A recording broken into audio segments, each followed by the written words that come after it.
I thought this was an interesting story because actually it was just this weekend that Baltimore Ravens QB Lamar Jackson started talking about his diamond grill.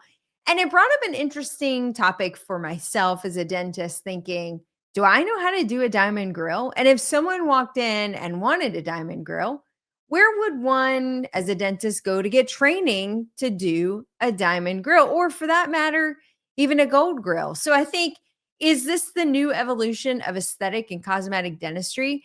There's one arm of cosmetic dentistry that wants to put teeth in patients' heads that make it look so seamless and natural you would never even know that they had cosmetic dentistry. And then there may be a potential new arm developing where patients are saying, screw it, I want it to look like XYZ because this is where I am in my life. This is what I value. This is what I see as aesthetic and beautiful. Can you provide me that as well? And I think this is an interesting debate within dentistry as well. But anyway, he highlighted his new diamond encrusted grill he wears during games just as much as he does off the field. But of course, he's going to wear a protected mouthpiece over top of it, but he's really proud of it. And I think it's an interesting opportunity for dentists to start talking about what does it really mean to do cosmetic dentistry. Now, in the dental world, an interesting update: Henry Schein has now sued Vyne Dental, and subsequently, Vyne Dental is also suing Henry Schein. If you're not familiar with these two companies, Henry Schein is one of the larger dental suppliers in the country. So when your dentist is ordering cotton rolls or Q-tips or whatever else they need in their practice, they use a distributor like Henry Schein to provide those products to their office.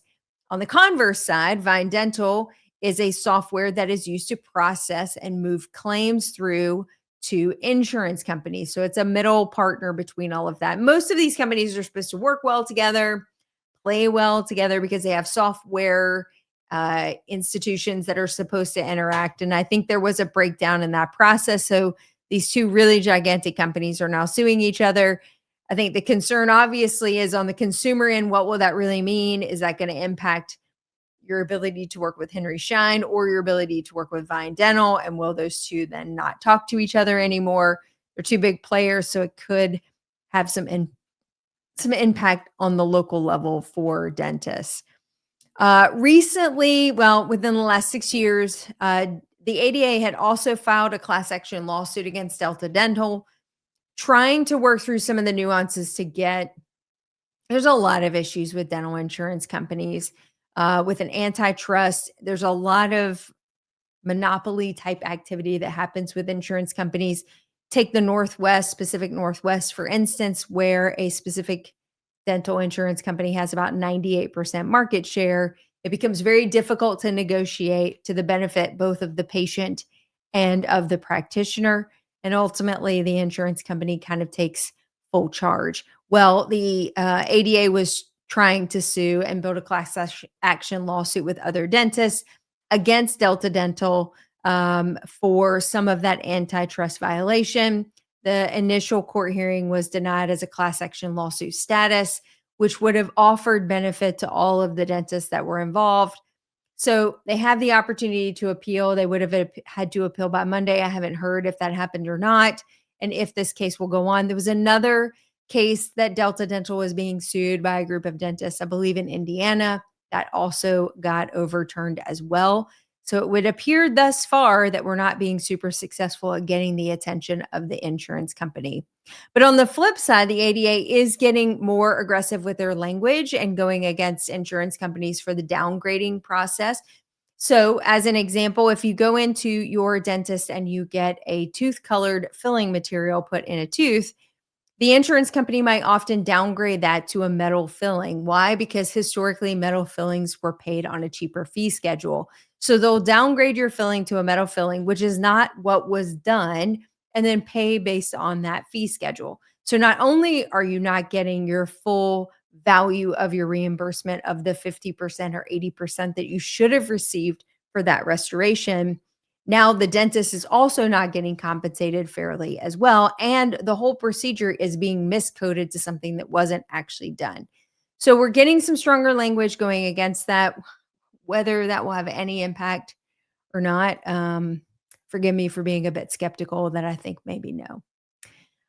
Another interesting update, which actually impacts most industries in the US, but specifically will obviously highlight on a dental perspective.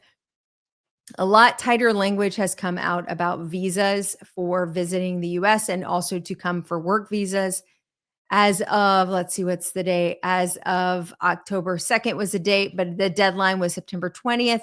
If you wanted to come in and provide an application to be a worker in the US on a worker visa, an H-1B, you will have to also pay a $100,000 fee.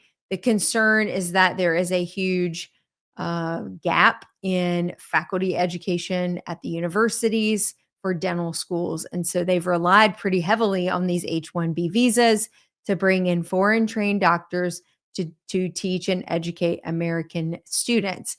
So if the additional burden of $100,000 in order to come to the US to also obtain a job in the faculty of dental schools would also require you to pay $100,000, that might become a rate limiting step for those foreign trained dentists and faculty members to come to the US.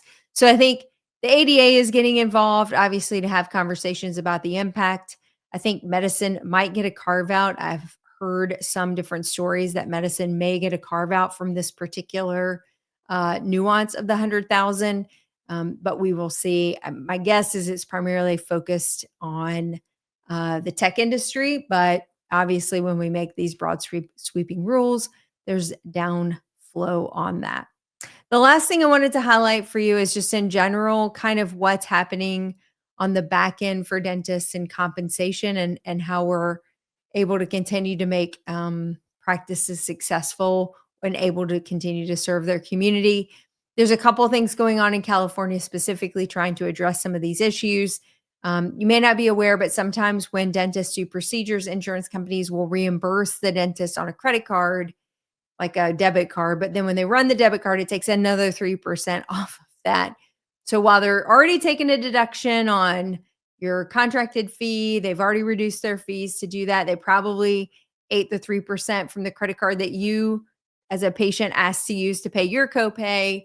Now, when the insurance company is paying them, they're also being asked to take another 3%. And for some states, it's very difficult to go back to the insurance company to demand a paper check or some type of bank transfer.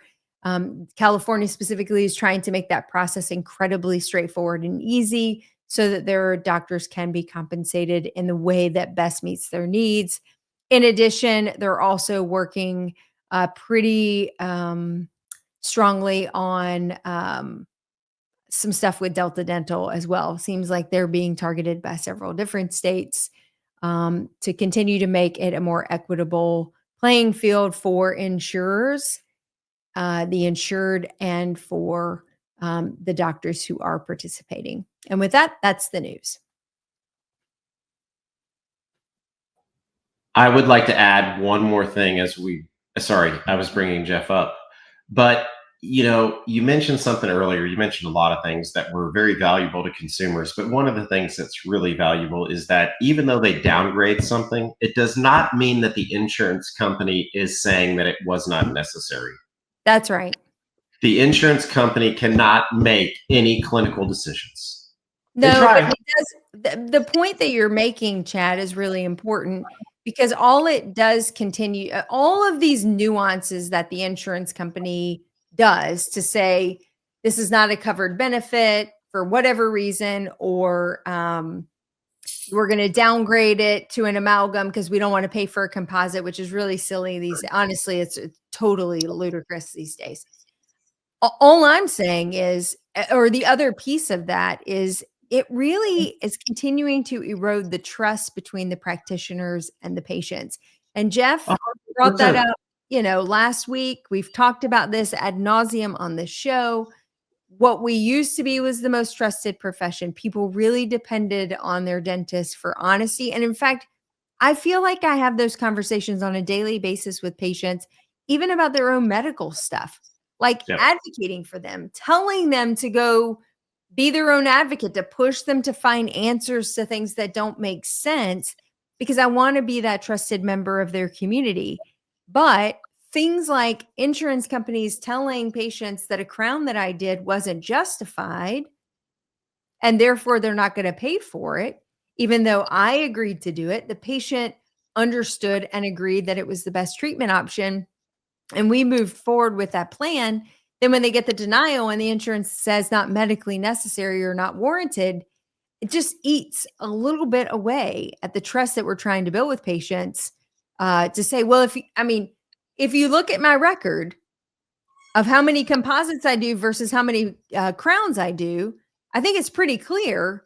I do a lot more composites than I do crowns. So I don't just go around willy nilly and throw a bunch of crowns at people saying, oh, you have a 2-surface composite. It obviously needs full coverage. We're just gonna, anyway.